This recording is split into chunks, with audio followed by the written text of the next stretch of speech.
এবার আলোচনা করব আমরা 5 ক্রমে ম্যাজিক বর্গ নিয়ে। 5 ক্রমে ম্যাজিক বর্গের 5 ক্রমের ক্ষেত্রে সংখ্যা হবে 5 × 5 = 25। তাহলে আমরা স্বাভাবিক সংখ্যা বসাতে পারবো 1 থেকে 25 পর্যন্ত। ঠিক আছে, আমরা এখানে ঘর আঁকাবো 25টা ঘর।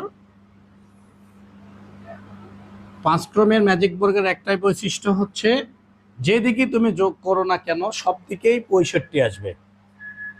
তো আমরা এখানে 5টা ঘর এঁকে নিব।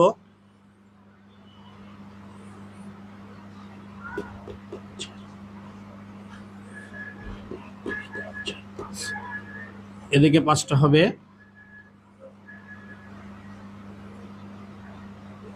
এই তো আমাদের ম্যাজিক বর্গের ঘর তৈরি হয়ে গেছে। এখন আমরা সংখ্যা বসাবো কিভাবে, এটাই আমরা একটা মেথড অ্যাপ্লাই করব।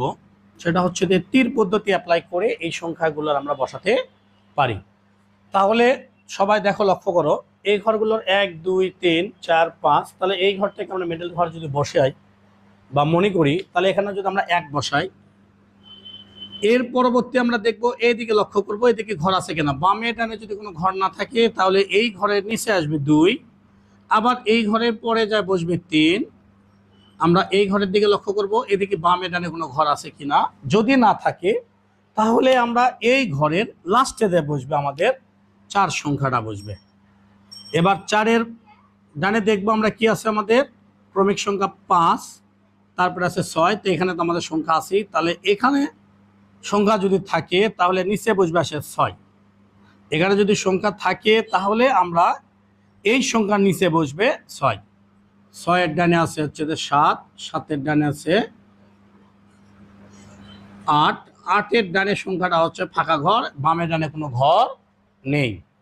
তাহলে আমরা চিন্তা করব এই ঘরের নিচে একদম আছে কত, 9।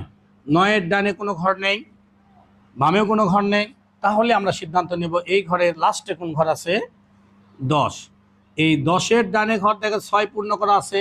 আমি বলছি যে এখানে ঘর পূর্ণ থাকবে, তার যেখান থেকে সংখ্যাটা যাবে তার নিচের ঘরে বসবে 11, তার বামের ঘর হচ্ছে 12, তারপরে হচ্ছে 13, তার বামের ঘর হচ্ছে, ডানের ঘর হচ্ছে 14, তারপরে হবে 15। এইবারে ডানের ঘর আমরা দেখতে পাচ্ছি বামে ডানে কোথাও ঘর নেই, তাহলে এই সংখ্যা নিচে বসবে 16। এই ঘরের ডানে দেখা যায় এটা হবে 17। এই ঘরের লাস্টে আসে বসবে কত, 18, 19, 20। এই ঘর নাই, তাহলে এখানে বসবে আমাদের 21, এটা বস 22।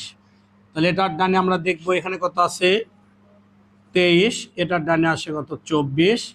এটার ডানে দেখবো আমরা কোনো সংখ্যা নেই, তাহলে লাস্টে আসে আমাদের 25। প্রিয় শিক্ষার্থী, তোমরা এই সংখ্যাগুলো নিয়ে যেদিকেই তুমি যোগ করো না কেন প্রতি ক্ষেত্রে যোগফল 65 আসবে। এদের যোগফল আসবে 65, এদের যোগফল আসবে 65। যেদিকে তুমি যোগ করো, কোনাগানে যোগ করে দেখবা 65 হবে, বামে ডানে যোগ করে দেখবা 65 হবে। ঠিক আছে, আজকে ক্লাস এই পর্যন্তই। আল্লাহ হাফেজ।